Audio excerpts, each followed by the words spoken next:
Here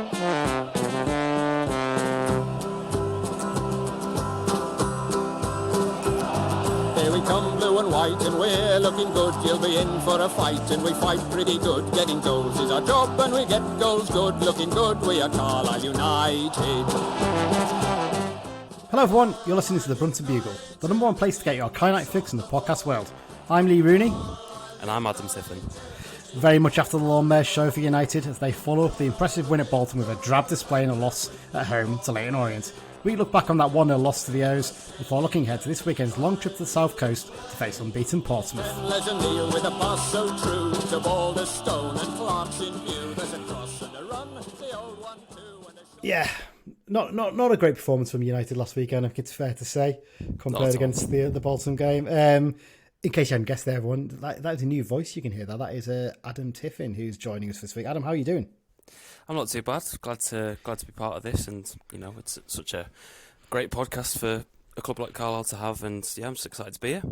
Thank you very much, Adam. Yeah, just tell you a bit about yourself first, obviously, because I think people know me and Dan and Mike really, and occasionally we get Greg, and I think we'll get to know Greg now, and Nick we've had on as well. But I think maybe just worth telling yourselves about yourself. Yeah, well, some people might know me from the stuff I've done on Twitter. It mainly started with the transfer-related threads and things like that I started producing sort of around May time, looking at players Carlisle could potentially bring in. Out of the 4 or 5 of them I did, I only got one right, which was JJ Coyote, which was the last signing we made, but it's better to have one than nothing. But yeah, I've been training as a journalist the last few years. I've worked for various newspapers, worked for a football club called Marine, who people might know from the FA Cup when one of my local clubs, yeah. A few years ago, so I've done some of the media for them. But yeah, I've been a Carlisle United fan all my life. Had a season ticket from probably when I was about 5 till the time I went to university. So yeah, this is the club that I'll live and die by, no matter how much it tries to kill me. Good stuff. Well, that gets everyone to know you a little bit about you, so we'll get straight into it. First up, obviously, I've got to tell everyone about our sponsor this season for the 3rd season in a row. Of course, we are sponsored by the Carlisle United Supporters Club London branch. London branch does a fantastic job in terms of fundraising for the club and stuff in terms of away tickets for fans and things like that, and travel for away games. You can join them wherever you live. You don't have to live in the southeastern London. You don't have to live in Carlisle. You can join them if you live in Milan. You can join them if you live in Madrid. If you live in, trying to think of another city in Europe, begins with an M now, Malmo in Sweden, somewhere like that. Yes, if anywhere you live like that, you can join the London branch. Just go to the website, carlisle-londonbranch.org, to find out more information. Or if you're in an away game, you see one of them selling the Hit the Bar fanzine, just give them a little tap on the shoulder and ask them for a bit more information. I'm sure they'll help you out. Right, Adam, we always start with a question of the week. Mike has done it for us this week, so let's see what question it is. It'll probably relate to Portsmouth, it usually is. Although he's had a bit of a theme going the last few weeks, trying to link them together, but I don't think he can stretch that this far, so let's see what the question is.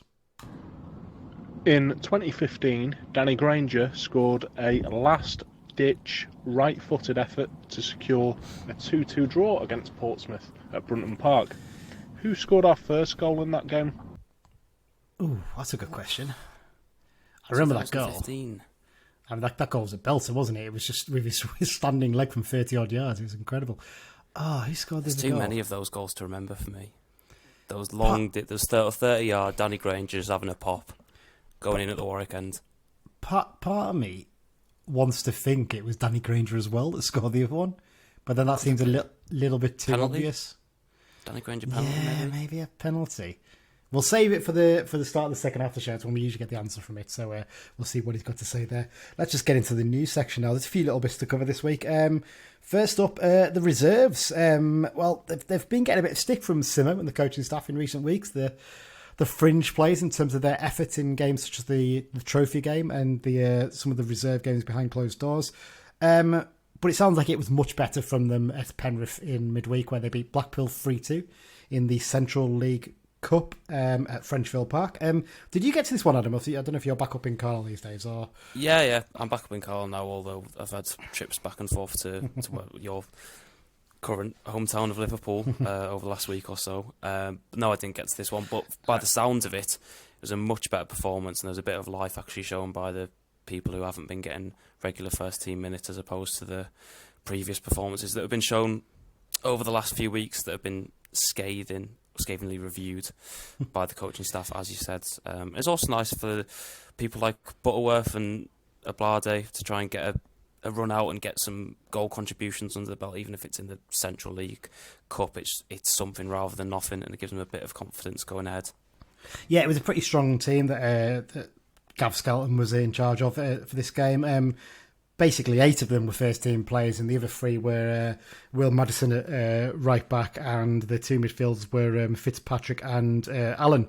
I think Allen actually is a right back. I think he plays right back quite a lot for the youth team. I think he did in pre-season at Chorley, I seem to remember. So I think he'd maybe just slotting in there into midfield. But yeah, other than that, you had the likes of Barkley, Whelan, Robinson, who else? Butterworth, as you mentioned, Ablade, Edmondson and Plange all started, and obviously Anderson net.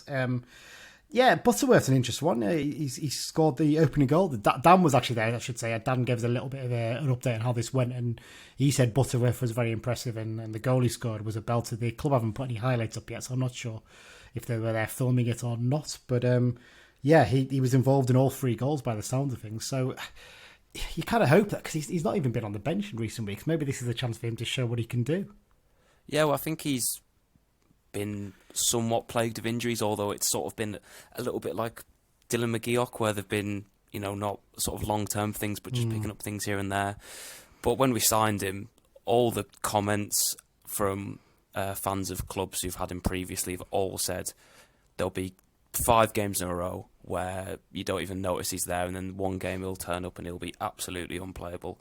I'm hoping this isn't the one game, because if he's going to be unplayable in any game, this is not the game to do it in. But it's some life in the team, and it's something to hold on to for them. It's something to build on, and I think with the likes of Barkley playing, it's starting to build a little bit of competition in the group, just having him back, because he's somebody who could genuinely just come straight into the first team and nobody would be that bothered about it. The rest of them are a bit sort of hit and miss as to whether people would be annoyed or not as to them coming into the first team. But yeah, I think it's definitely something to build on, but probably need to continue this form rather than just being a one-off performance. Yeah, definitely need to see more consistency from Butterworth for sure. On to the next bit of the news, and so you'll notice that we didn't mention Jaden Harris there in terms of playing that reserve game, and he didn't actually feature in the matchday squad for the Orient game, having appeared in both the Bolton game and the Forest game in the trophy. And it turns out that he's secured himself a loan move for 3 months down to Eastleigh in Hampshire in the National League till the middle of January. Were you surprised by this one, Adam? I'm not overly surprised. We've been saying on the pod for a while that he really needs to get some game time, doesn't he? Yeah, I'm not surprised by him making the move to that level, because it's going to guarantee him, or should guarantee him, some game time. If he's not going to get game time there, then there's no point in him seeing the next year and a half of his contract out at Carlisle United.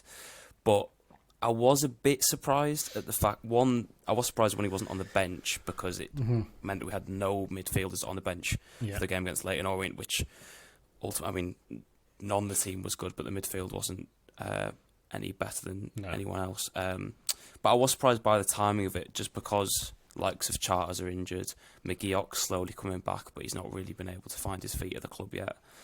So we are a bit short, especially with Kai Nugent, who he's 18, so it wouldn't be a big part of the squad at this stage, you'd hope, for him and for the sake of the quality of the squad. But good move for him personally.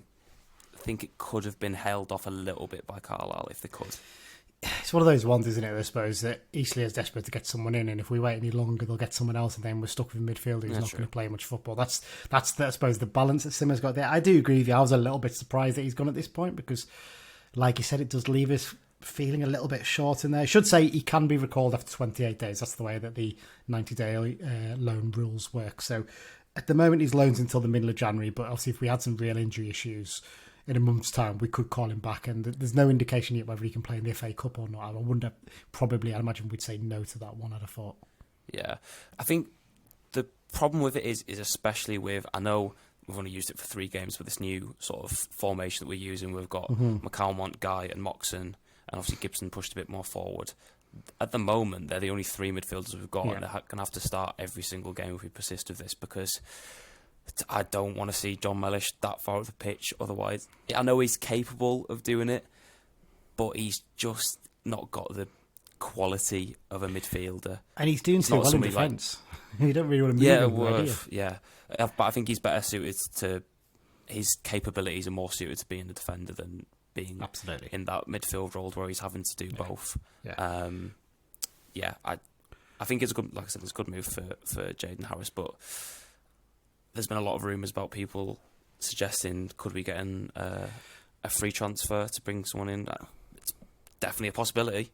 Well, interestingly, when we were talking about you coming on, you did mention that you've been looking at a few potential free agent signings. So any names out there you think might be possibilities? Yeah, I mean, there's one that I've seen touted about that I think is a little bit unrealistic is Josh Onomer, who was at Preston last year. And he's been sort of in and around that championship level for quite a while now. If Carlisle were to pull it off, it'd be one of those ones where, like when Sean Maguire was being linked, I was like, oh, that's a bit of a step down for him, and then it actually happened. I was very surprised. So it could be one of those ones where he's not really found his feet at the championship level. He's not been able to play consistently, so he might think, right, I'm just going to go to a team where I'm probably going to be one of the better players and establish myself from there. But I'd be surprised with that one. Did Simo coach him for the England under-20s, if I remember rightly? Or have I got him, or was the England 17th he was out? I can't remember. He could. Simo was I think he was the 20s. 20, if wasn't I remember correctly, because I don't think he. Yeah, because I think he was with the sort of like Calvert-Lewins and things like that, not like the Fodens who were a little bit younger. Yeah, that would make sense. So I think I don't know if he fell into that category. But there's also others like the two ones that stand out for me from the free agent market who have good League One experience are Tom Pett and Dominic Gape. Pett, who was at Port Vale last season, played 31 games for them. Somebody who'd probably be more suited to Guy's role in terms of not necessarily being as much of a creator compared to somebody like Owen Moxon, who's obviously very much a creative player, creates a lot of chances, things like that. But he's got plenty of experience, free agent, as I said, and would be someone who could add a bit more experience in the squad, because we are, even though we've got likes of Hunt and Garner, we're not a particularly old team. Yeah. It's true that, yeah. And Pet's one, I think that I'd agree. He stood out to me basically as someone that potentially could make an impact, really. But like the problem with bringing them in now is anyone you want going to bring in are going to want a longer deal, probably, aren't they? And they're also probably not going to be ready till at least the early November. No, exactly. I was just double checking there. He was part of the under-20 side that won the World Cup. On the Simpsons, so there is a link with the Simpsons there, so you never know. But I definitely makes it more likely. Yeah, I think I agree with that. I don't think it's probably not quite realistic at the moment. Maybe come January if he hasn't found a club, possibly. And when we're looking to strengthen the squad at that point, he might be a target then, possibly. But yeah, interesting to see what happens there. Last bit of news before we review the Orient game is something about the Orient game, unfortunately. It's a bit disappointing, this one. Again, the behaviour of a small number of fans have hit the headlines. For those who aren't aware, in the second, I think it was in the first half, about 5 minutes before half time, a firework was let off in the Warwick Road end, behind one of the Simo's army banners that are in there. And the club's already under investigation from the FA about their fan behaviour from last season. There was an FA assessor at the game, which I know Nigel Clibbing's talked about on the official website, and it's just another thing that's going to get marked against us. And it's really, really silly, isn't it, Alan, that doing stuff like that. I know kids see, people throwing pyros and stuff on the pitch and fine, but this is even a step up from that. An actual firework. We saw it happen with Barrow last season when they played against us. It's just stupid, isn't it? It's one of those things where you look at the stuff that the Warwick Road End lads have done and all the stuff they've done to rebuild the atmosphere in that end, whether it's, doing all the painting and giving up their time to sort all that stuff out and, reintegrating the drum into the ground and bringing them to away games and things like that. And all that good work is then just completely tarred by the brush of something like this, where you've got one or two, frankly, idiots who have brought in some... What goes through your head to think, you know what, this game needs? A firework. Yeah. Like, that's just... It's so ludicrous to think that somebody would, one, be able to get away with it, and two, think it's acceptable.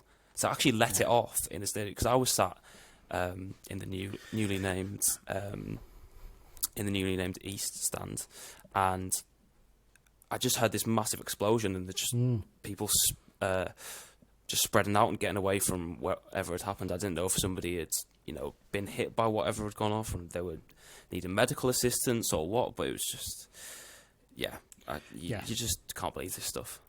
From where I was in the paddock, it was a hell of a loud noise, and my first thoughts were one of two things. One, that I thought, well, because I couldn't see actually any flash of light or anything because it was behind the banner, but I presumed it was one, either a car's backfired very near the ground and it sounds loud, or two, because then it was, when it was obvious it was in the Warwick Road, it was kind of like, oh, maybe like someone's put the thing through the drum and it's made a very loud noise. But actually, what I do is after the games, I'll go back and watch some of the game on the iFollow match replay. And I went and actually found the moment when that happened, completely by accident, because actually it was just after Owen Moxon's free kick, which was our only chance of the first half.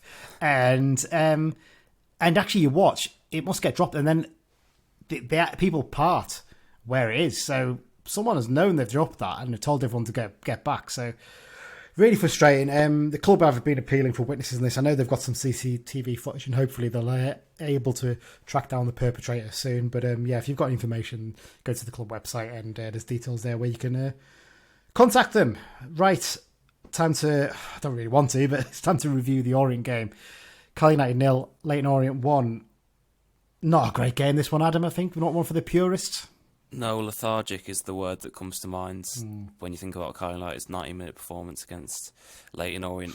You can maybe argue for the last 10 minutes showed a little bit of life, but it's one of those things where you put it to, a bit of a hangover from the week prior, where they had the last-minute equaliser, and then the 3-1 win at Bolton, and all the players are just sort of ruined of adrenaline and just haven't been able to get themselves up again. Or do you look at it and say, the squad's getting a bit thin and they're all pretty tired? Because it's probably one of the two. I don't think it was necessarily the fact that Leyton Orient was so much better than us. We just didn't look at it from minute one. I think Orient were very well drilled. I think that's the thing that stood out to me, and it's one thing we'll talk about when we talk about them later on in this review. But yeah, I think I agree. I think there's an extent of maybe a little bit after the Lord Mayor show, but also an element of, like you said, we're working with quite a thin selection of players at the moment, and they're struggling a little bit in terms of energy. It's difficult for them to get themselves up every single game in that sense, I suppose. Team selection-wise, it wasn't really surprised, was it really, that they named an unchanged team? No, I wasn't expecting any changes, and I don't think anybody could complain about the squad that was picked. Obviously, retrospectively, you might argue otherwise, but I don't see, even retrospectively, what you could have done to have improved that squad. The only thing, and I think it's maybe something that we'd plan to get onto, is the substitutions or the timing of them. Yeah, definitely. In terms of the chances and incidents and that kind of thing, first half was dominated by Orient in terms of the chances. Holy made a couple of particularly good saves early on. There was one to tip a ball over for a corner.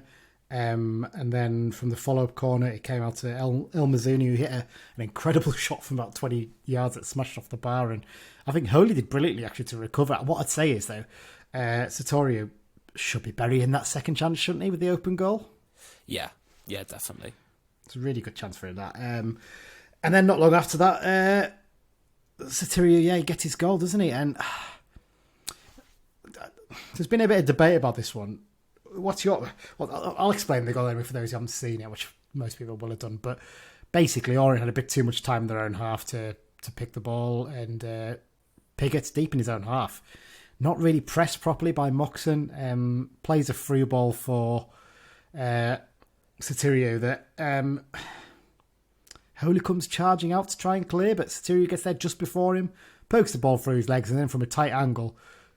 From where I stand in the paddock, I thought at first I couldn't tell if it was going to go in or not. He was so tight. Either. But at the last second, he sort of bobbled in towards the goal and gave him a 1-0 lead. Straight out question here, Adam. Is that Thomas Holy's fault, that goal? Yes, but not entirely. Yeah. The one thing I think that this new formation has done negatively is that the centre-backs and Guy, one, aren't communicating properly, and they're getting pulled all over the pitch. So there's no alignment between the defenders, because one of the Leyton Orient strikers would drop deep to receive the ball, and the other one would go long. And Mellish, or they'd swap sides, and Mellish would be trying to say to Lavelle, take this man, I'll take the other man. And then there was just confusion. So I think that's probably partially what led to the ball actually getting in behind. But Holy, I think in that situation with the angle that Sotiriou's at, does he need to come charging up? Because even if he gets the ball there, it's quite a tight angle for him to get a shot off immediately.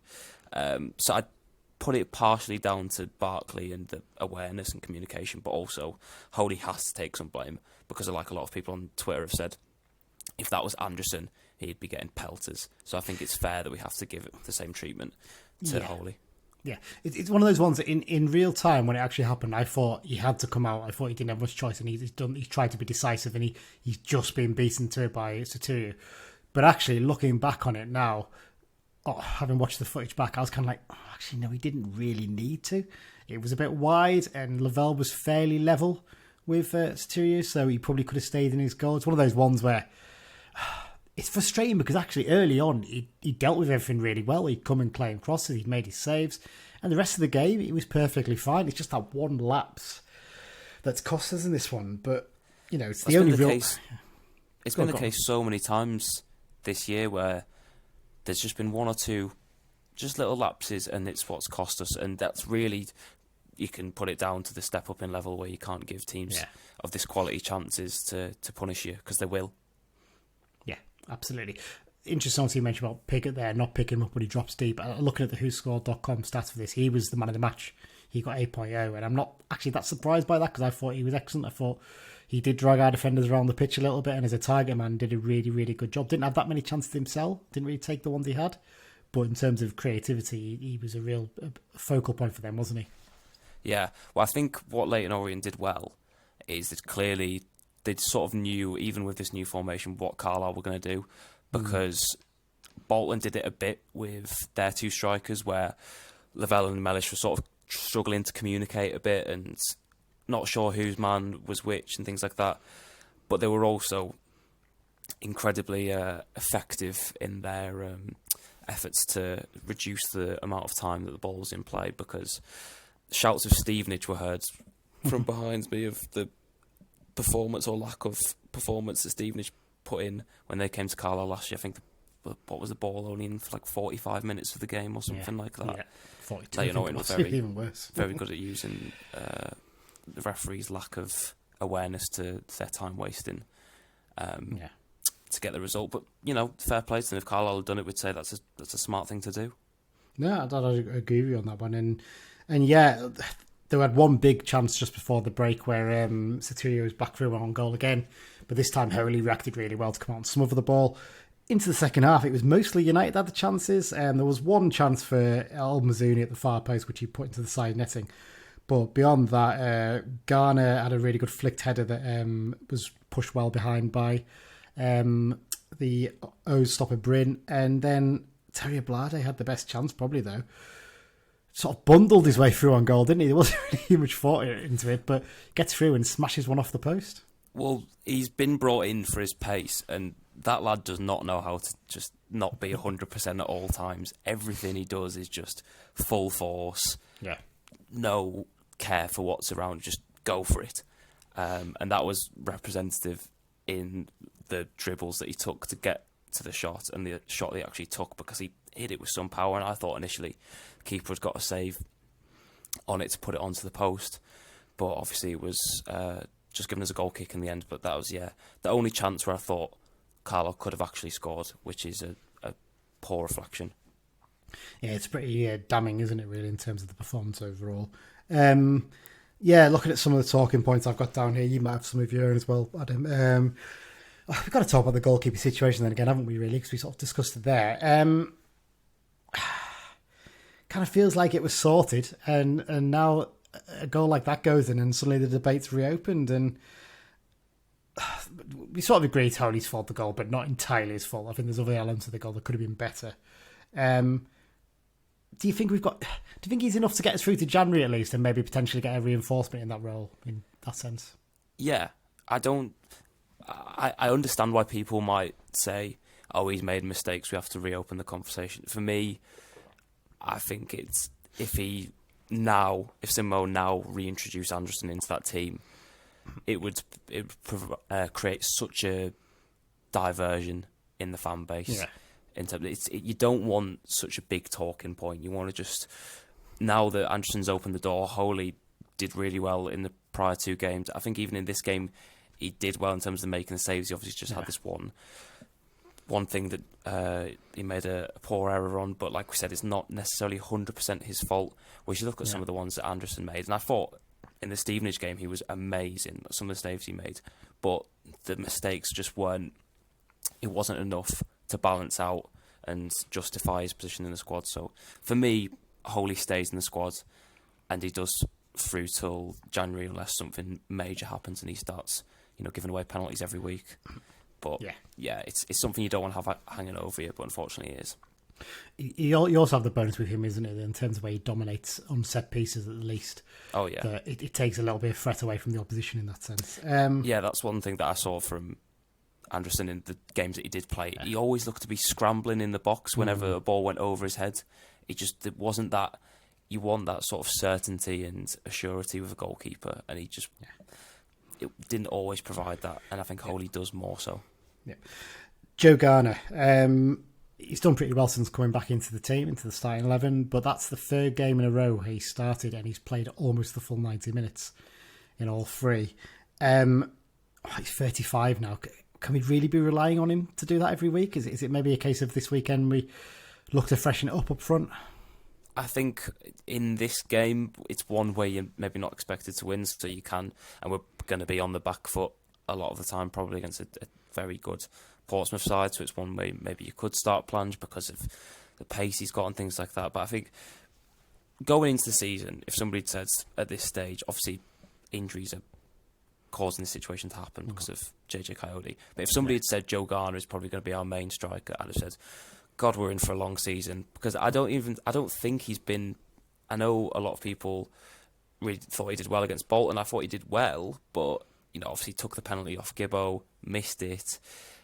It's one of those things where I was stood with some of my friends at the Bolton game. We turned to each other and went, God, do we miss JJ Coyote? It's just somebody who can provide both that hold-up play and the thing, and I think it's unfortunate that he's got injured, and it's unfortunate that Joe Garner is having to play as much minutes at his age, but it's a tough one, because what other option do Carlisle have?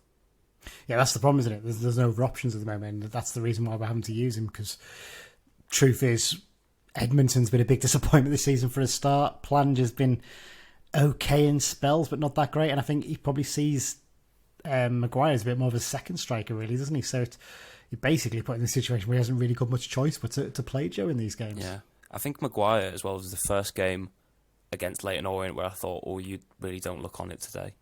He's always had, especially at the start of the season, he was a bit of a beacon of light up front where we just looked so clueless, but he was making smart runs and things like that. But yeah, I think it was just a case of everyone was off, so it just sort of rubs off. No, absolutely.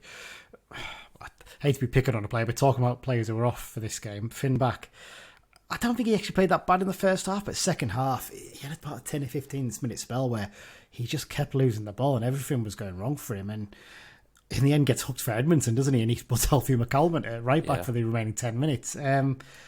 It's one of those ones. Does he maybe need a little bit of a break, maybe at the back, possibly as well? Again, what other option? I know we've got Jack Ellis, but he had an injury midweek, didn't he? So, and what other option do Carlisle have? There was one point, I'm not sure how much football I'd stopped playing football a long time ago, but you have those times when you're playing and you just think the world's collapsing around you and nothing's going right. You can't pick a simple pass, and that was happening to Finn in that 10 to 15 minute spell. I also think what doesn't help is him and Ablade have absolutely no rapport. There'll be so many times when Ablade fakes to go in behind and then comes back to receive it short, and then Finn will go over the top, or the other way around where he goes in behind and then Finn plays it short and it gets intercepted. And Finn's having a massive go at him for, not helping him out. And it's one of those things where you have to be able to have that relationship. When I played at school, there's a lad called Ardo who I played with, who was the quickest lad in our school, and for some reason he always wanted the ball to feet. He never wanted to go in behind, even though he was quicker than everyone. And it took me a few games of learning actually what he wanted. So I think that's something they need to build up, that relationship, and sort of get a better understanding. Because it happened at Bolton as well. There were so many times where the same thing would happen, where there'd be misplaced passes just because they just didn't understand what they were going to do. Yeah, I think you're right there in terms of that. It'll take a little bit of time because obviously Blighter is only getting these sub appearances at the moment, and possibly the fact that Maguire didn't have the greatest game maybe didn't help back as well as much, maybe in terms of the cover he got at the back. Yeah, well, I think it was a bit odd because in the second half, I don't know if you noticed it, but I thought Maguire went a bit too central, which didn't have much width, and whenever we got the ball, with some of the, like McCallum or Finn back, they didn't really have much ahead of them to go to, whereas if Maguire was there, he's very good on the ball and holding it up, so it sort of allows other players to get up the pitch. But I thought I don't know if it was a tactical switch or whether that was just something that he decided to do in the game, but I thought he went a bit too centrally and it sort of didn't help out Finn. And I thought Jack Armour also wasn't very good in this game as well. Yeah, I think he had a tough game as well, didn't he? Really, and I think it's Theo Archibald for them is a good player, but he wasn't really playing as a sort of orthodox winger in this. We'll talk about that in a sec, actually, because we'll talk about Orient. But couple more little points in terms of United. Talk about set piece threat. It's not been quite as strong this season, hasn't it? And again, for this game, I mean, look at the number of corners we had, 9, and I can't really think of one of them where we had a major threat. The only set piece threat I can think is Garner's header from that free kick. So what do you think we could actually do to change that and make it like it was last season?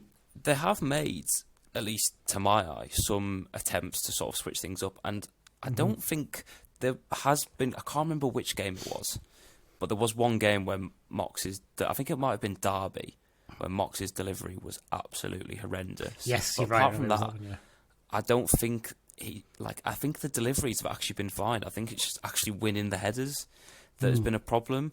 And obviously it was such a big and everyone who, especially people who didn't necessarily watch Carlisle much last year, will look at us and go, they score so many goals from set pieces, that's why they've done so well, which wasn't, it was sort of the case, but wasn't necessarily true. I don't really know what else they can do, because they tried, especially at Bolton, they did like 3 or 4 in a row where they went to the front post and they got cleared every time, and go to the back post. I think it's just a case of sometimes they fall for you, sometimes they don't. I think just the sort of height of our squad at the moment isn't as strong, especially when you don't have Huntington there. I'm not a set-piece coach. I wouldn't know what to recommend. I don't know what else they can do to improve it, because I think the delivery's been good. I think it's just winning the headers, and that's more about physicality and movement. Yeah, absolutely. Well, we mentioned it before, the subs.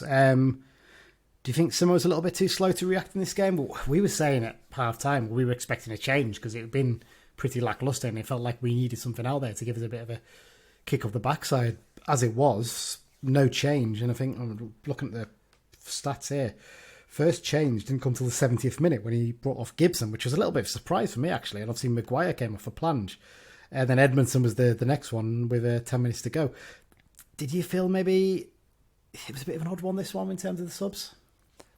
Well, at half-time, I saw that there was 6 of the subs were warming up and Plange wasn't there.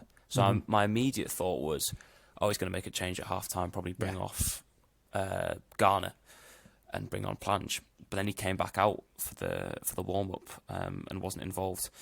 And the sort of rough football cliche of give you 5 to 10 minutes, and then if nothing's changed, then we'll make changes, was what I thought he was going to go with. But yeah, to wait 25 minutes when there was nothing being shown in those 25 minutes, and the only time we had a bit of spark was when substitutes were made, even though they weren't brilliant. It just gave a bit of new lease of life to the team.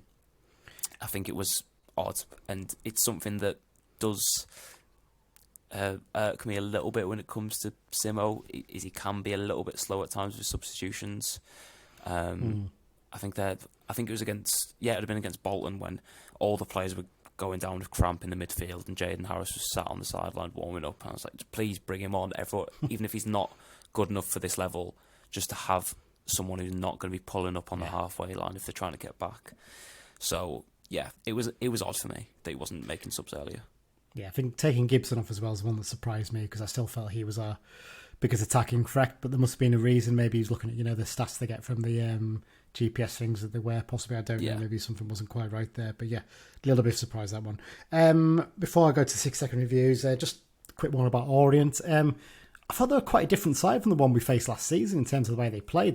They were much more direct and sort of big and physical, but I mean, it really stood out for me how small our front six were compared to them. A lot of big defenders in there, and in terms of attack, obviously Piggott's a big lad as well. Very good on the set pieces. They're really effective on that. They look like a threat on every single one of them. My thoughts are, I think that they'll stay up no bother, to be honest, based on what I've seen there.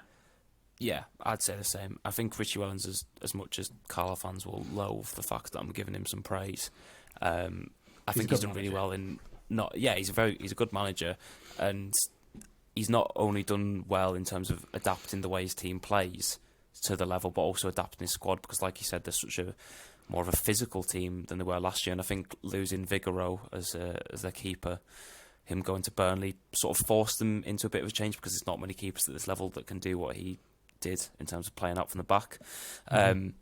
But they're a much more physical team, much more sort of game-aware team, and they were set up really well.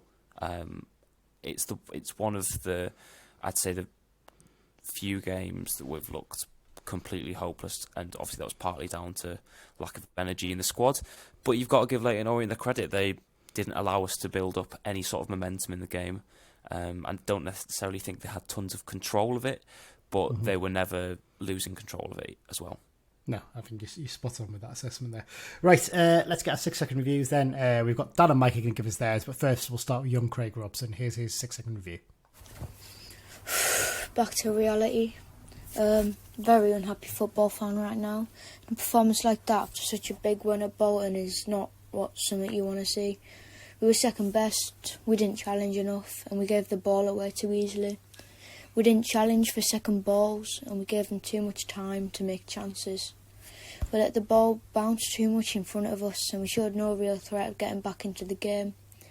I thought Ablade did well when he came on, but yet again, we showed that without Callum Guy playing really well, we just fall apart in the midfield. It was disappointing to see Garner play so poorly, as he'd played quite well the past few games. Maybe one too many starts for him. Anyway, we just have to show that we can beat them by beating them in the cup. Just hope it doesn't become a streak of losing. On to the next one. Up the Blues. Yeah, obviously we've got the FA Cup draw. I forgot to mention that in the news, actually. Just thank you for the reminder there, Craig. I don't know if you were watching it, but I was watching it with my dad, and we both went, oh, for God's sake. Oh, as soon as that happened, I thought, it's just the same as last season with Tranmere. I mean, to be fair, I was hoping, as long as it's not Harrogate, it's fine, but they actually got drawn against Marine for my luck. So Harrogate continues to plague my life. I was praying for Marine. I was like, come on, Marine away would do me just nicely. Yeah, but then that comes up, you're like, oh, well, that's just typical, isn't it? But there you go. Yeah, pretty fair assessment there from Craig. I couldn't really disagree with much of that. Interesting point about Callum Guy there. I think actually it's a good point. Generally, when Callum Guy plays really well, we play well, and he was a little bit off his game, a little bit cold, I think, for this one, maybe. Yeah, I think he's been out of the pure central midfielders, depending on whether you class Gibson as a midfielder or not. I personally think he's more of an attacking midfielder, winger. But the pure midfielders, I think he's been the best of the bunch this season in the squad. I think he's adapted to the league much better, whereas Mox still gets caught on the ball a bit, trying to do fancy stuff at times, but that's also sometimes what makes him so good. But I think Guy's been really good this season, and it's one of the few games where I've thought he didn't look as good as he has done. No, I'd agree with that. Right, here's Mike's review of the game. I've got to take my hat off to Leyton Orient, really. I think their game plan worked to perfection. They let our defenders have as much time on the ball as they wanted, and we couldn't do anything with it, and then instead focused all their energy on closing us down with the ball in the midfield, and we just couldn't really do anything with that. I mean, we've come up against teams that do that before, and sometimes you can revert to playing a long ball or playing short, incisive passes in the midfield, and we just couldn't do either. They were a much bigger side than us, Orient, and I think ultimately they deserve the victory. That's pretty much what we said. Yeah. No really arguing what Mike said there. He pretty much summed it up quite well, didn't he? Yeah. No, good stuff. Here's Dan's review. I know for a fact this is very short because I saw how long it was, so I suspect we're not going to get too much insight here. So here's Dan's review of the game. Absolute dog shit. There you go. He's summed it up quite nicely there, really. I wouldn't argue with that Nice at all. and concise.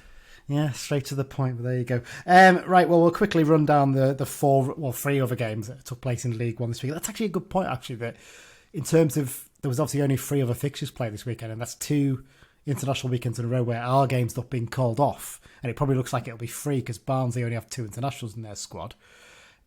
Is that a little bit frustrating that maybe we're not taking the chances in those weekends in that sense? I think the concern is obviously that 2 of the teams below us, Wigan and Reading, you can sort of consider, or might consider them to be sort of out of position because of the points deductions that they've had. So you might automatically think that they're ahead of us by the end of the league. So yeah, I think the fact that we are building up games and there's 1 or 2 games more than the teams in and around us, and yet we're below or in and around the same sort of points is a concern. But it's one of those ones where it's better to have points on the board, but we don't really have many points on the board. So you've got to be taking advantage of these games. Equally, also would have been nice to have a week off and a bit of luck with these international fixtures. But yeah, it's one of those ones where you need to be taking advantage of games, especially ones like Leyton Orient, where you probably hope to be in and around where they are. Yeah, absolutely. Just looking here, I'll see the fixtures on the weekend. Then Blackpool 3, Stevenage 0. Stevenage is a fairly decent run. I'd say decent run, actually. That's their 3rd defeat in the last 4 games, actually. So they're maybe going to start slipping down the table a little bit now, possibly. Yeah. I'm not sure. It's odd that Stevenage and Leyton Orient, despite both being promoted and playing completely contrasting styles in League 2, are doing the same now, but it's the opposite way around. Stevenage look like a much better flowing football team, and Leyton Orient a bit more sort of physical and game smart. Yeah, it's where they've adapted. It's quite different, isn't it? Really, it's quite interesting though. Cambridge 1, Shrewsbury 1, pretty straightforward that one. Lincoln City 0, Burton Albion 1. Lincoln's manager Mark Kennedy's left today. I just saw that just before we started recording. Quite surprised that. There's been a lot of odd moves in the EFL in terms of managerial appointments and sackings, things like that. So it doesn't surprise me. I mean, I say it's odd, actually, looking at it. They're only 4 points ahead of us in the league, with 2 games in hand, but still it shows they've dropped down a bit since we played them, haven't they? Burton Albion, though, it's getting a bit worrying how much their form's picked up, isn't it, really? When I know. Well, I didn't think that they'd be like so poor at the start of the season, because you look at some of the signings they brought in, Cole Stockton and the lads from Barrow, whose name escapes me at the moment, Josh Gordon. Yes. And others. So I was surprised that they were. I think they were pretty poor defensively last year, if I'm right in saying that. But don't take that as gospel. But I think they're probably starting to level themselves out a bit as to where their talent of the squad dictates they should be. Yeah, I'm just looking here, actually, the last 6 games form table. And your top 3 at the moment are Portsmouth in 1st, Oxford United in 2nd, and then Burton Albion in 3rd. And actually Leyton Orient in 4th. So, it goes to show this is not an easy run of games you've got coming up, I think it's fair to say. No, well, it's not an easy run of games, even though at first, at the start of the season, it maybe looked a bit easier. We've played 7 of the top 10. And at this stage of the season, it's not like, I know in the first few weeks of the season when Port Vale were 1st and Stevenage was 2nd or whatever, and Oxford United were in there, and all teams who were sort of a bit out of place, and the likes of Barnsley and whoever were a bit further down the table. But, we're double-digit games played 7 of the top 10. It's not been a great start. I think everyone will admit that, but it's not also been horrendous considering the context of who we've played. Yeah, no, I think you're right in terms of that. I think, like I said, I keep saying it, but no team's battered us, and I think that's the thing to take encouragement from. If we can get those reinforcements in January, hopefully we can start to turn things on a little bit. Well, that's it for the first half of the show. We'll take a short break, and then we'll be back for the second half to look ahead to the Portsmouth game. Hi, it's Ryan Edmondson from Carlisle United, and you're listening to the Brunson Bugle. There we go, Ryan Emerson from Carlisle United has got himself. Brilliant stuff. Into the second half of the show. Should we do the answers to the question first before we get to the behind enemy lines one? So here's the question that Mike had again. In 2015, Danny Granger scored a last-ditch right-footed effort to secure a 2-2 draw against Portsmouth at Fratton Park. Who scored our first goal in that game? Now, I thought it might have been Danny Granger scored the other one as well. So I wonder if it was the only disputed. other thought I would have had could have been Charlie Wyke, just because of the timing in terms of the year. But Andy he just scored goals for fun in that time for Carlisle, so there's always a likelihood that he scored. But yeah, either of those two I think are solid bets. That or Jason Kennedy. Oh, what a legend. He used to get a few goals from midfield then. Like, you know what? I'm going to go with Danny Granger. I feel like it was a Danny Granger penalty. Something sticking in my head. It was a bit of a debatable one, I seem to remember. But let's see what the answer is for this one. And it was Danny Granger from the penalty spot. Hey, there you go. I was bang on. I just had this memory. I think it was right on the edge of the area, and Portsmouth were not very happy about the decision. But yeah, good stuff. There you go. That's a little bit of a trick one for you all there for this week. Right, on to the part of the show where we talk to an opposition fan behind enemy lines. And this week, we're talking to Hugh from the PO4 podcast. PO4 Cast, I should say. Explains why it's named that when you listen to the chat. What do we talk about? Talk about the incredible start of the season, which has been quite remarkable, really. Still unbeaten. We talked about the fact that they managed to keep hold of Colby Bishop this summer, and also the fact that you're going to get a slightly different fan experience when you go to Fratton Park this season, because they've done a bit of work on the away end. So here's the chat I had with Hugh. Yes, here we are with the latest edition of the Behind Enemy Lines section of the podcast. And today we've got a fan from a club that I don't think we've covered on this before, because we haven't played them for a few years now. It's Hugh from the PO4 Cast podcast, which is a Portsmouth podcast. And we've just spoken before we came on air there, Hugh, that's the PO4 is the postcode that Portsmouth's ground's in, isn't it? Yeah, I'm obviously really clever when I came up with that. But yeah, that's the name reason. Yeah, well, we took ours from an old newspaper. The club, or I don't know if the club ran it or it was an official club one or it was a local newspaper one, but it was a thing that used to be done in the early 90s after the games. So that's where we got ours from anyway, but there you go. Let's get straight into it. Let's talk about Portsmouth. 12 games in, still not lost, top of the League One, 21 goals scored, only 8 conceded. It must be pretty terrible being a Pompey fan right now. It's not too bad, is it? I definitely can't complain. I was quite a big fan and supporter of what Rich Hughes, our sporting director, did over the summer and his sort of idea on how to construct a team. So just for your listeners' basis, he's our director of football. Then underneath him, he's got John Messinio, who's basically our head coach, and that's how our setup works effectively. You know, we're looking pretty good. Obviously, we haven't lost for, 22, 23 games now, so you can't complain about that. But it's more just the manner of how we sort of tend to control games, which is really kind of exciting to see, really. So as a fan base, I think even the moaners are pretty much on board. You know, there's always going to be one or two, isn't there? But so far, it's been a great time to be a Pompey fan. Well, you mentioned him there already, John Messinio, so let's sort of get onto that topic. So your owners made quite a brave decision in terms of managerial change earlier this year. Now, obviously, Danny Cowley, you can understand why he left on the back of 9 games without a win. Any managers can be in trouble at that point. But quite a well-respected name at this level. So then to replace him with a first-time manager, John Messinio, was a huge gamble. But I know, so I think you say head coach rather than manager, but it's fair to say it's paid off, hasn't it? Yeah, it's massively paid off. It wasn't really too unexpected when you look at Rich Hughes and his history. He used to be the Forest Green sporting director as well. Mm-hmm.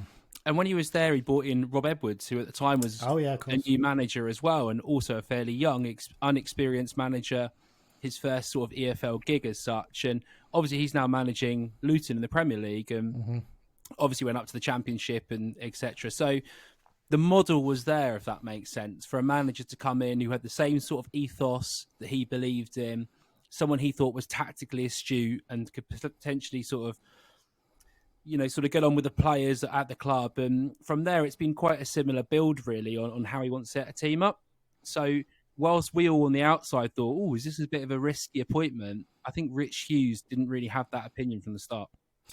Is it quite a difference then from what you were experienced under Danny Cowley in terms of this style of play? Because I know his teams were, I remember his Lincoln team could be quite direct at times. What's it been like?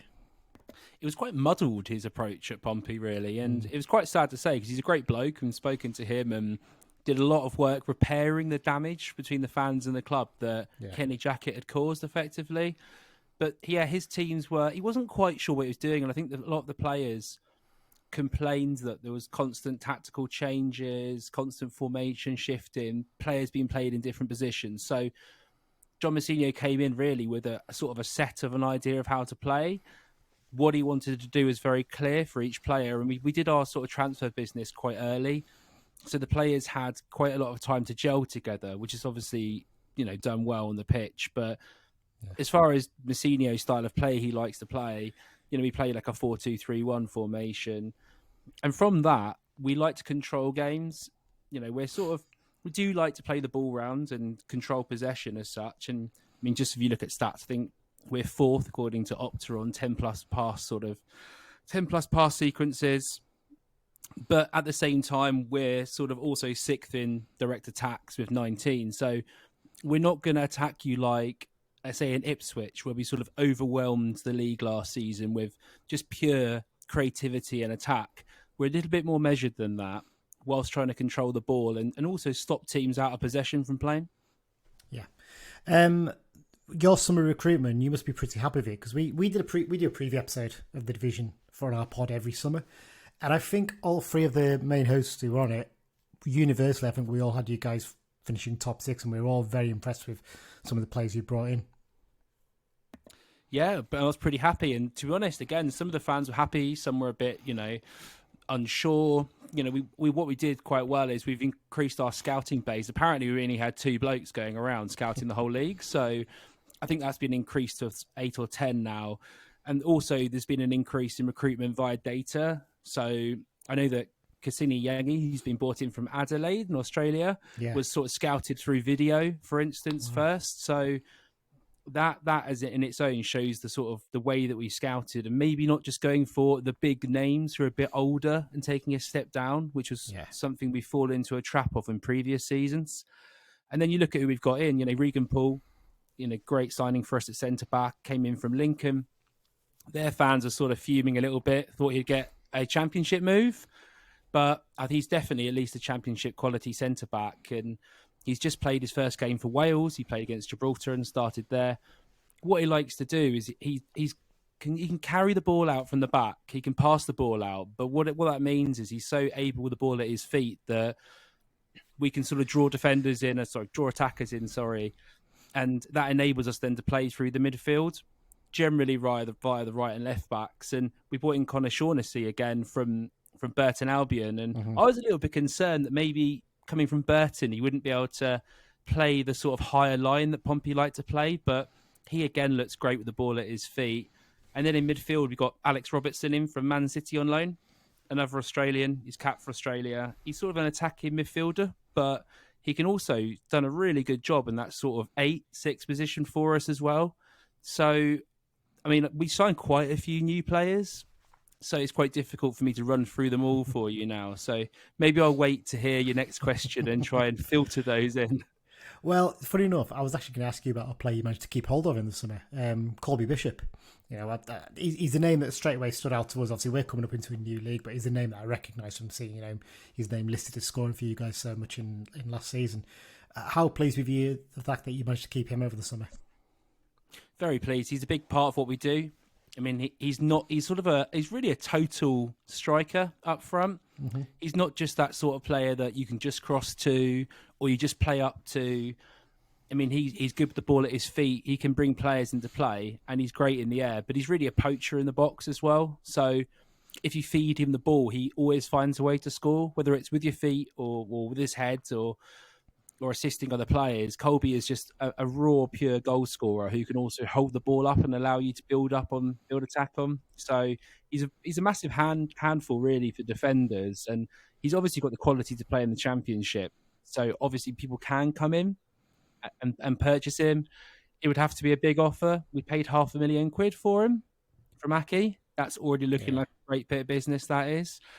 And yeah, I suppose we'll have to wait and see whether someone comes in and coughs up the likes of 4 or 5 million for him in January, or hopefully we can hold on to him. I mean, the aim is to keep hold of him, isn't it? If you're going to be going for promotion, Let's hope so, Lee. Looking through your squad list, this seems a bit of a stupid question because I mean it's packed with quality. But who are the danger men for us to watch out for this weekend, other than Bishop? Obviously, we've already mentioned there. I'd say you're looking at the 2 wide players either side of him in the 3. So we've got the 4-2-3-1, but the 2 wide players will push up and come a bit narrow as well. So Paddy Lane plays on the right. He's got 3 goals this season already. He likes to cut inside and shoot. On his other foot, he's actually left-footed. Abu Kamara play on the other side as well, and he's got 1 goal. He's got 2 assists already this season on loan from Norwich. He's quick, got quick feet, and both of them will try and shift it quickly. Either put a ball into Colby or take the ball on themselves and shoot. Alex Robertson was suspended in the last game. No, I already mentioned him, but he's got 2 assists this season. The ball really sticks to his feet. You can tell he's being Guardiola coached, if that makes sense. Yeah. And yeah, he's absolute class. Marlon Pack's currently injured, maybe a month or 2 out, so won't be playing. And I suppose just a player to watch, see if he can control the game, is Joe Morrell in centre midfield. He's the sort of player that he's kind of tenacious, gets on the ball, does pick up quite a few cards. But apart from that, we'll look to try and run the show in the middle there. So he's a sort of player that if you let him control a game, then you could be in trouble. Just obviously we're talking about how well you've done at the start of the season and talking about this quality in the squad, but what was the expectations coming into the season? Were you hoping for a push for that top 6 finish? Did you expect yourselves to be top of the league at this point? I wouldn't necessarily say I expect us to be top of the league. I actually predicted us to come 4th. Okay. So, I mean, expectations at Portsmouth is always promotion.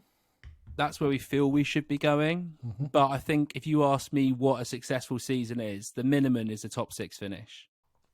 That for me is where we should be.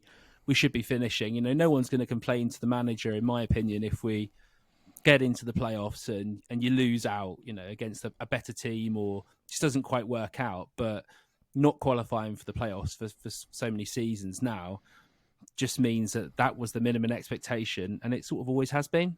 But top of the league, no. I kind of expected Bolton to be top of the league, if you want me to be honest. I think we predicted Bolton as well, to be fair. I think most of us. I think Bolton and I can't remember what. I think Derby, I think one of us went for as well. So we beat Bolton. So we're quite a bit surprised by that. But there you go. Fratton Park, so obviously this weekend, that's where we're coming down to. It's been a while since we've been there. I think 5 or 6 years maybe. Fair to say, the one time I've been, the away end especially, wasn't in the best of states back then, but I understand there's been a bit of work done to the ground generally, I mean, in recent years. Yeah, the away stand's is pretty much done now. Okay. You're walking through something, it has a sort of almost Disney vibe, Disneyland vibe. It's sort of a mock Tudor look to it. Obviously, our owner used to be the CEO of Disney, so it's a bit of a joke there in that sense, but yeah, it's been revitalised. I think I think you can actually now get food, go to the toilet, and potentially get a beer there as well. So before it was more like just going into some rickety shed, wasn't it, on the back of the stand? So it is a lot nicer. Hopefully the fan experience is better for your fans as well. Yeah, because it's one of those weird ones, your ground, isn't it? I think fans love going to because it's a proper old school football ground in a similar way that Fratton Park is. But you guys have sort of been trying to look for a new place for quite a few years, haven't you? And I think it's kind of got to the point where you've sort of settled on staying at Fratton Park, haven't you? There's been all sorts of weird plans. There was this one stadium that looked like a Pringle. Yes, I remember that one, yeah. Yeah, there was all these CGIs done. It was basically in Gunwharf in the harbour, literally right next to the sea, and it had like a Chanel shop in the CGI underneath the bottom of it. I don't know how many people in Portsmouth are buying Chanel handbags, but I think the fans wanted us really to stay at Fratton Park, and there was always a plan before to be able to extend the north stand, which is one of the big long stands there.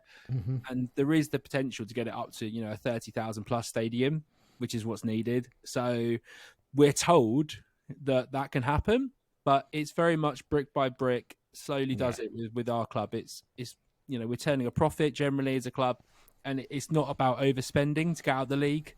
It's very much 1 year at a time, you know, brick by brick is what the owners say. Well, that's actually about the owners then, just before I get your prediction for the game. They seem to have done a really good job. You know, they have to pick up.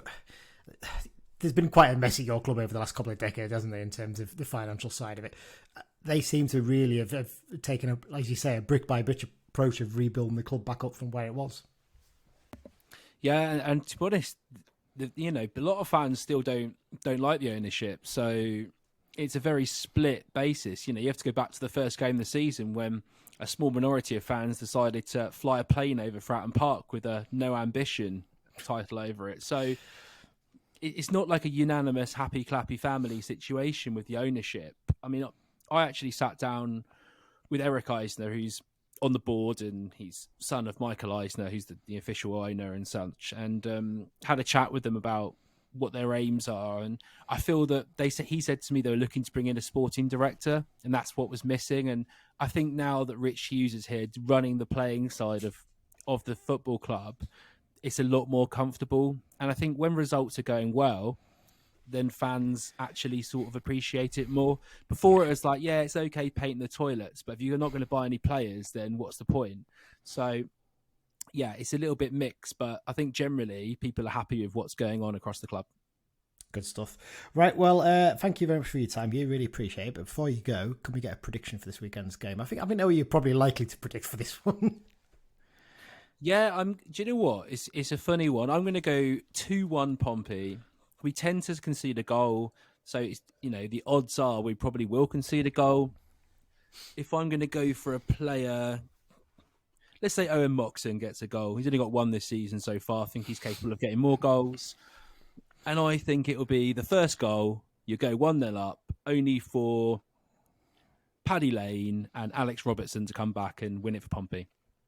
That's a more detailed description than we get from most predictions. There you go. Hugh, thanks for your time and all the best for the rest of the season after this weekend's game. Thanks for having us on, Lee. It's appreciated. Yeah, big thanks once again to Hugh for giving up his time to speak to us. I also spoke to Hugh for the PO4 Cast as well, so if you want to go and listen to their podcast, you'll get to listen to me talk about United on there as well. Right, Adam, let's talk about Portsmouth. Straight into it. What a start to the season they've had. It's just, 12 games in and still not been beaten. Well, not just that. The end of the season they had. It's true, yeah. It's the last season.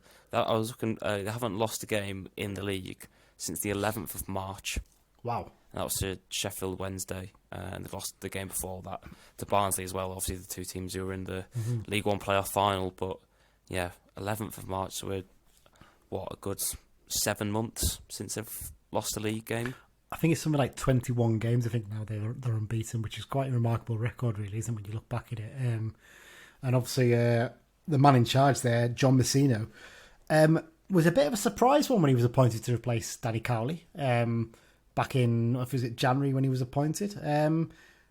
He did an incredible job there, wasn't he, when you look at it? Yeah, well, I mean, the record speaks for itself in terms of there was so many games without losing. I think one of the things you can take from the conversation you had with Hugh is the change in style from the previous manager to Mourinho in terms of previously they'd not been such a dominant side. They'd be a bit more direct in their build-up play, whereas now, if you look at any of the sort of statistics, look at their control, look at their heat map, things like that, they control games, they dictate where they play, which areas of the pitch they're going to dominate in, and it's probably going to be the same on Saturday. So Carlisle need to have all their defensive units sorted. Yeah, I can see a similar-ish game to the Bolton game, definitely for this one, in terms of the way we play. We're probably going to sit in a little bit deeper than we normally would, and maybe look to try and hit them on the break. I think it's going to be a tougher test than the Bolton one because they can be a little bit more direct, whereas Bolton are very stubborn in the way they play, aren't they? They insist on this passing style, whereas Portsmouth are going to have that ability to go long because they've got someone like Colby Bishop there, who's a terrific striker at this level, isn't he? Yeah, 8 goals already this season, which is, I know we're sort of 11, 12 for most teams games into the season, but to have that record so far, it's not like it's a year where he's just suddenly sparked alive. He was the same last year as well, so it's going to be a problem keeping him out. But you could have said the same about Dion Charles, and obviously we kept him at bay. So it's one of those ones where we're going to have to be resilient, but it's a massive challenge, and anything to come away with anything in this game would be a positive no matter how we play. Anyone else in their squad stand out to you in terms of people to watch out for? Littered with players they are.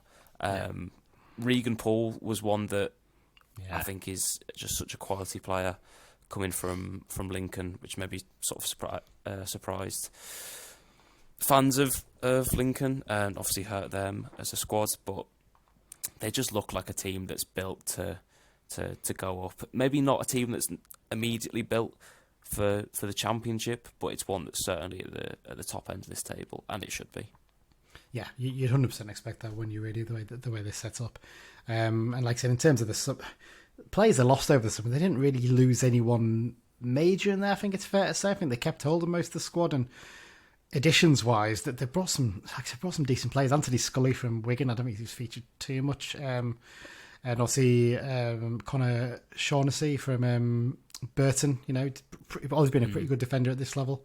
And Will Norris, as a keeper, did pretty well at Burnley in the past and other clubs, I think. So, he's a decent addition for them as well. Yeah, one thing I think was interesting from his chat with Hugh was the sort of more analytical approach that's been taken to their recruitment in terms of not just going with sort of the strategy that probably Carlisle go with, where, looking at bringing in players like Maguire who are a bit older and, more experienced, wanting to drop down a level, but looking for players who are a bit more unknown but fit the way that they want to play, even if maybe, they're not particularly amazing as a solo player, but it fits well into the way that they want to play. And I think that's the way that more clubs should go, because it's proven to work and it's an efficient way of running a football club, and it's clearly working for them, and you can't fault what they're doing so far this season. No, absolutely not. Last time out they got a 2-0 win over Port Vale at home, a couple of goals from Colby Bishop in that one, making obviously 12 games unbeaten, as we said already.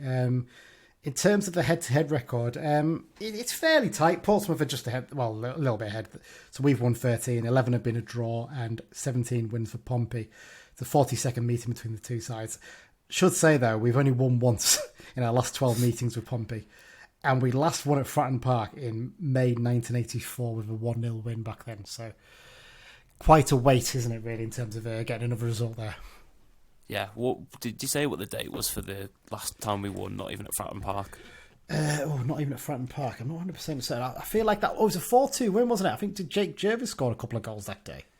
I'm not sure, but I couldn't remember it. But obviously the last time we won at Fratton Park was way before my time, to say the least. Well, while we're talking now, I'm trying to find I've got a little the Carlisle United complete record to see if I can actually find who scored that day for us. Did I say May 1984? I don't think that's quite right, actually. I think I've written that down wrong, possibly. No, that's not the right one. It was March 1984, and the goal scorer was Alan Shoulder that day. So there you go. It's one for the older fans. You'll remember him quite well. Right, yeah, so in terms of head-to-head, it's going to be a tough one, I think it's fair to say. I think in terms of getting a result there.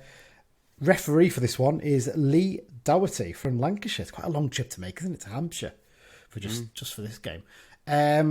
It's his fifth season as an EFL referee, having started in 2019. Should say he was actually very quickly fast-tracked to the Championship after one season at League 2 level. So he generally takes charge of Championship games. So you'd hope he's a half-decent referee.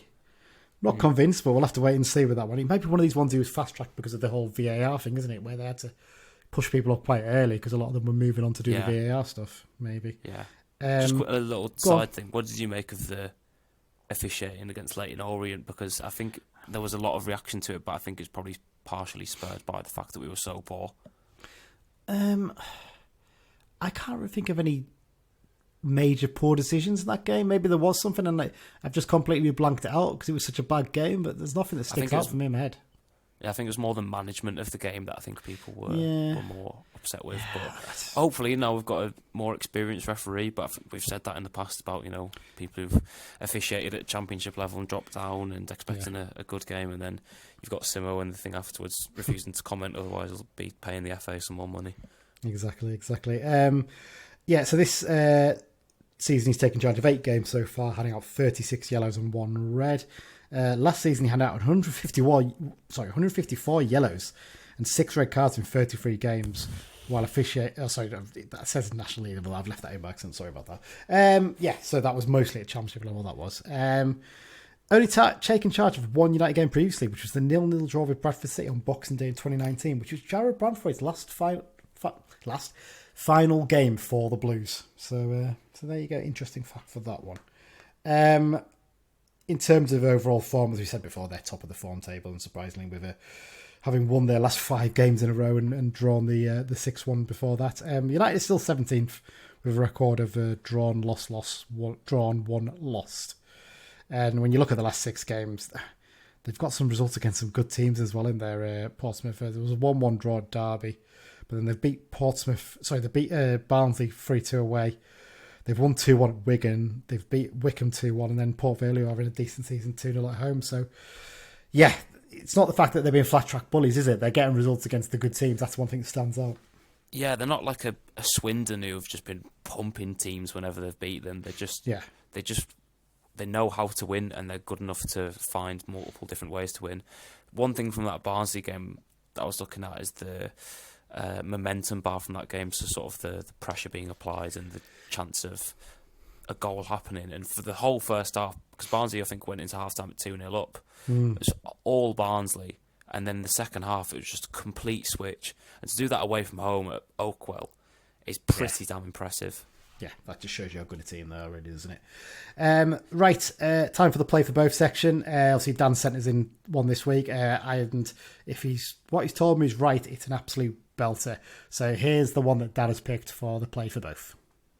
When Lee sent me over the list of players who've played for both, there was only ever going to be one winner for this one, and it's Sumo himself, Warren Aspinall.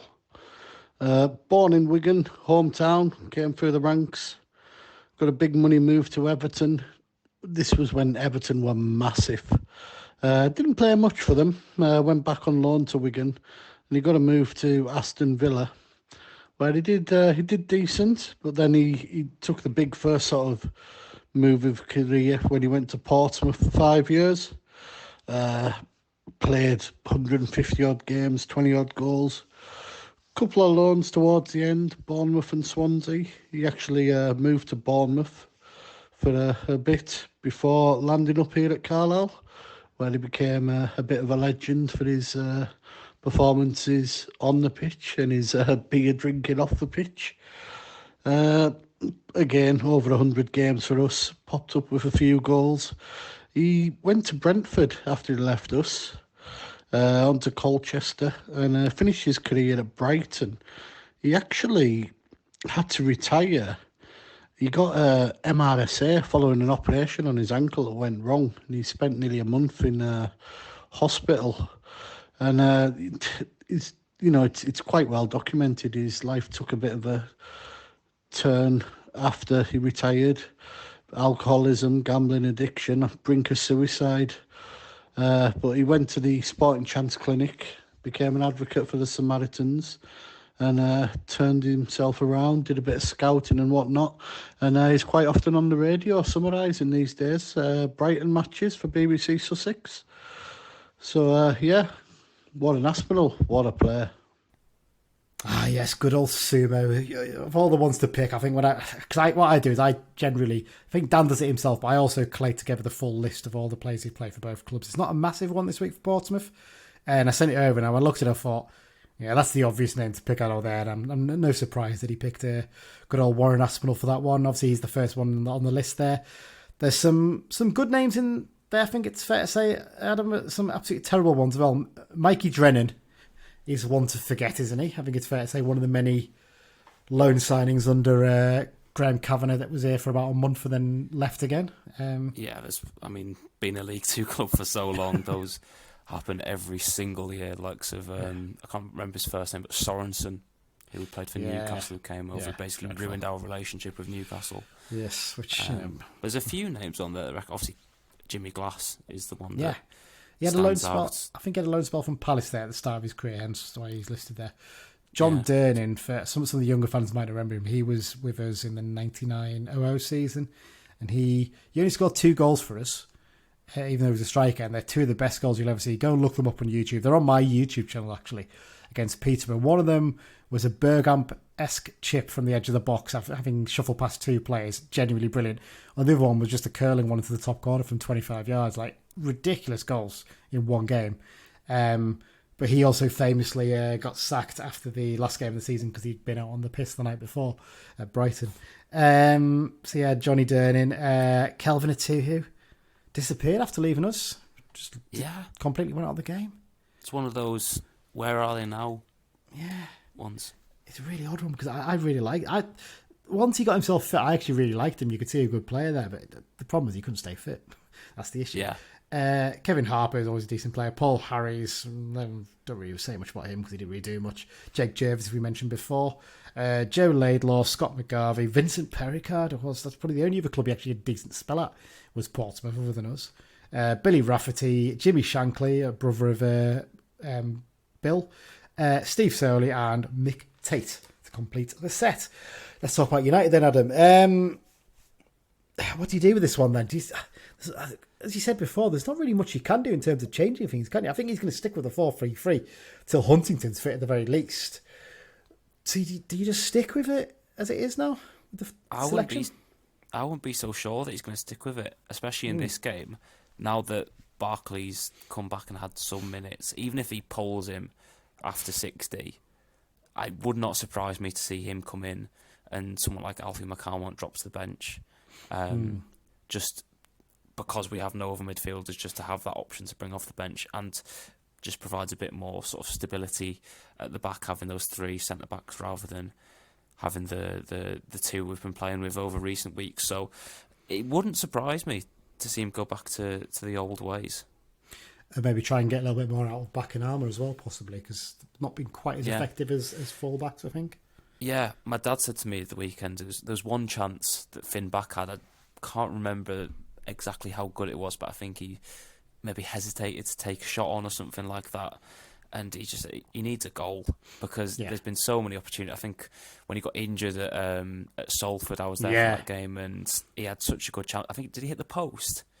Yes, something? I think his chance hit the post, didn't it, or something like that? Yeah. From when he got I think if he just gets a goal or assist, because when he first came into the squad, before he got injured, he was going past people like no one's business. Yeah. When he first came in, so to get that confidence back, because that's one thing I think he has the edge over Jack Ellis for when he's fit, is that confidence going forward. So hopefully that can be reinstilled soon. Yeah, you'd really do hope with that. And I think it's a fair point. Maybe there is an element of, do you bring in Barkley and, like I said, maybe sacrifice McCalmont or Gibson possibly for this game? In terms of up front, we sort of mentioned before, maybe, is it time to rest Garn after those 3 games? And if you do, who do you bring in? And look, personally, I think I'd like to see Edmondson come in. I thought Edmondson did quite well when he came on against Orient. Plange less so, but Simo seems to rate Plange a bit more at the moment, doesn't he? Yeah, there's obviously something's gone on. I can't remember what. It might have actually been the game we lost to Harrogate when Simo really started to publicly get annoyed about Edmondson not actually playing as a striker. And you see it whenever he plays. He's not. It's the one really annoying thing is the 2 tall strikers we have both are really not great at heading the ball, winning headers. Whereas Sean Maguire, who's, I don't know how tall he is, but he's not, he's not a giant, and he goes up and holds the ball up and wins headers. Same with Joe Garner. So I think Plange has the ability to be better. He's probably one of those ones where he looks really good in training, that's why he gets picked, but then when he comes up against very good opposition, he just can't. I just don't think he has decisiveness on the ball. He just looks a bit skittish. No, I think you're right. It's a bit frustrating with him. You'd imagine maybe Butterworth's possibly played himself into a place on the bench as well, maybe for this one, with his performance in the reserves. Yeah. If you were going to make a change to the starting 11, would it be bringing in a defensive reinforcement, or do you think it'd be changing up the forwards? If it was me personally, I'd bring in Edmondson for Garner. I'd tell him, stay in the middle. Don't be going out wide. Or maybe I'd offer him the chance to say, right, you and Maguire can almost interchange in the way you play. One of you be out wide and one's in the middle. But you've got to work together on that. And Gibson obviously would stay out wide then. Yeah, I'd probably stick with that. It's a tough one. I can agree with you. Maybe bringing Barkley in would help things a little bit at the back, possibly there.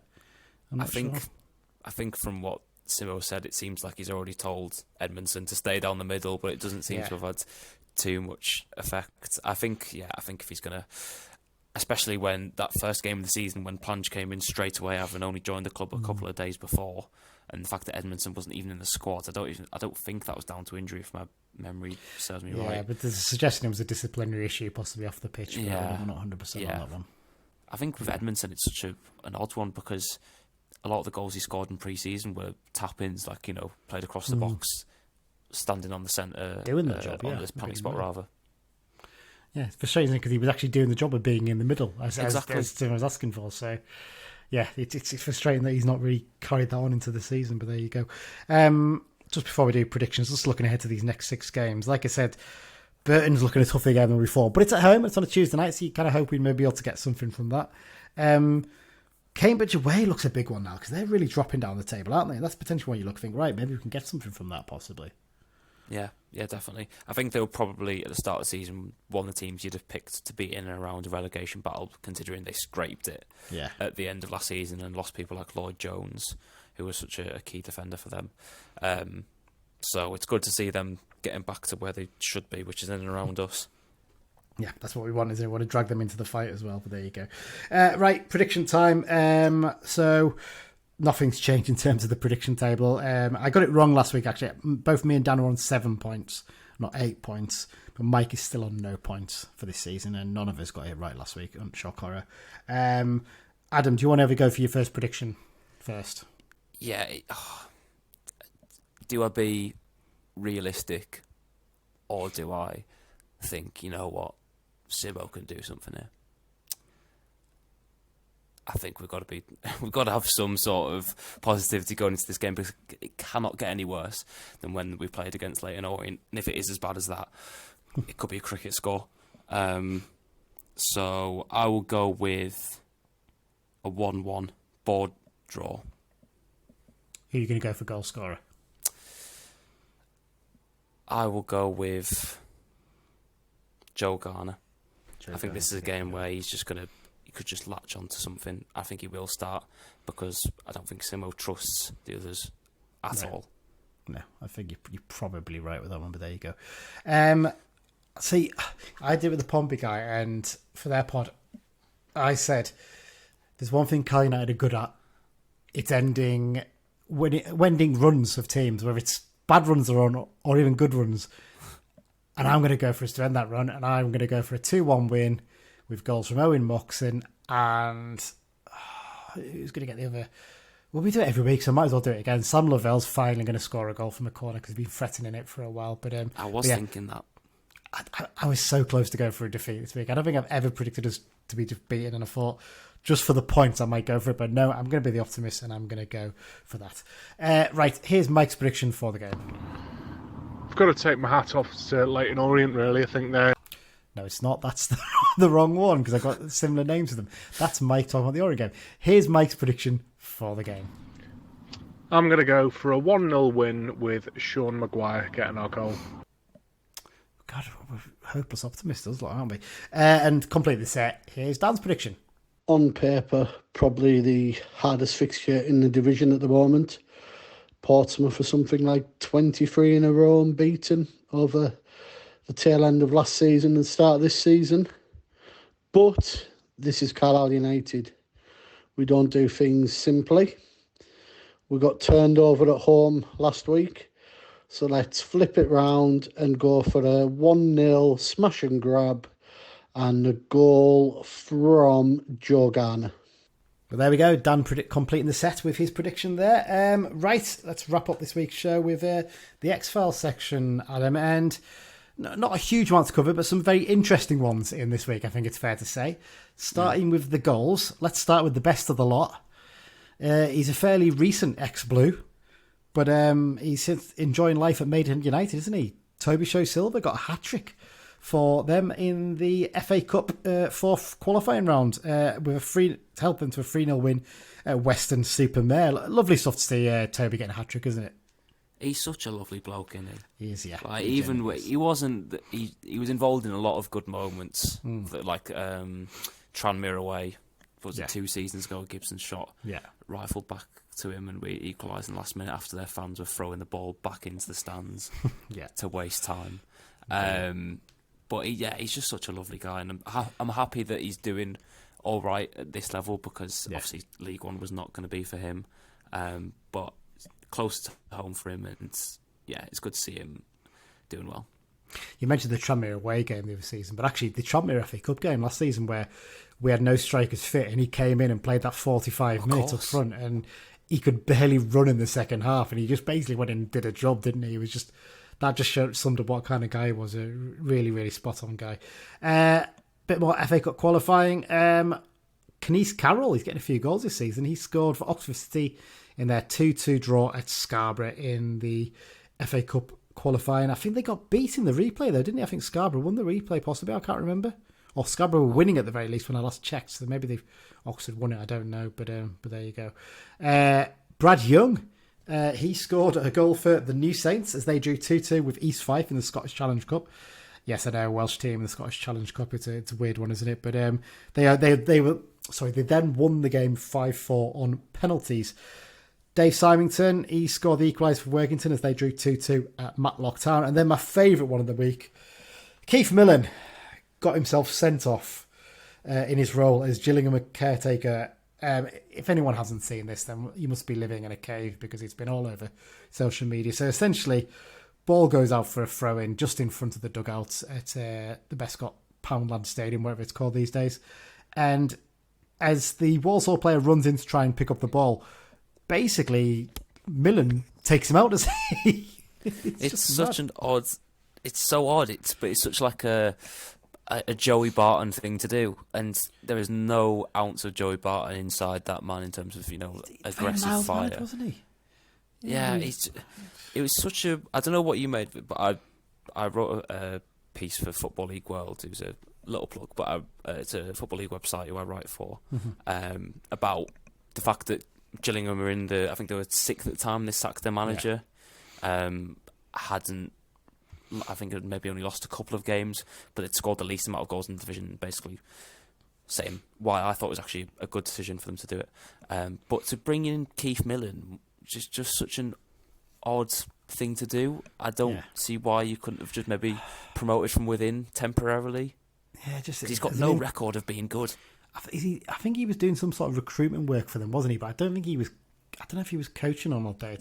He just felt a very strange decision. I know he got a good result in his first game, but they got battered at Walsall, didn't they? 4-1. So it's kind of a bit of an odd one. He's been charged by the FA over it now as well, actually, which I actually think is a little bit harsh, because I think for me he's just trying to get the ball, isn't he? He's not trying to trip the man really, but it's just endangering an opponent.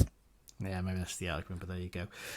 On to the other bit, just a couple of bits there. Jared Branthwaite and James Trafford both started for England 21s in their games. The first game was a 9-1 win over Serbia, followed by a 3-2 defeat away to Ukraine. I think the Ukraine game would be played in Poland, I presume, wouldn't it? Because they're not playing the games in Ukraine right now. So, so contrasting fortunes in those two games for the two Cumbrians there. And finally, this one broke earlier this week. I love this one. Pascal Chimbonda has been appointed as the new manager of Skelmersdale United. His first game in charge is actually tonight as we record against Kendal Town. So while we're doing that, I'm just going to quickly check what the score is in that one. I'm just going to get Kendal Town's Twitter page up, because I'm sure that'll have it up there. But he's one of those ones that every club has, that it's like, that he actually played for us. Like, people look back on it and have maybe been told by their parents or older siblings or something like that, and you go, Pascal Chimbonda played for Carlisle, and now he's managing Skelmersdale. It's such an odd career path. Yeah. 7 years after being sat on the bench in a World Cup final, Pascal Chimbonda was playing for Carlisle United. It just seems bizarre. And some people think he wasn't that good for us. I thought he was all right, because considering he was playing centre back as well in a not very good team. He was an experienced player that we really needed. Just the quality around him wasn't great. That was the problem. Just check there. Kendal won 3-1 against Skelmersdale in the Macron Cup. So a tough start for Pascal there, but I'm sure he'll do okay there. He seems a determined kind of fella, so good luck to him there. And that's it for this week's episode. Adam, thank you very much for joining me. Yeah, thanks for having me on. It's been good to get involved, and hopefully we'll be allowed back on at some point. Oh, we'll definitely have you back on at some point, absolutely.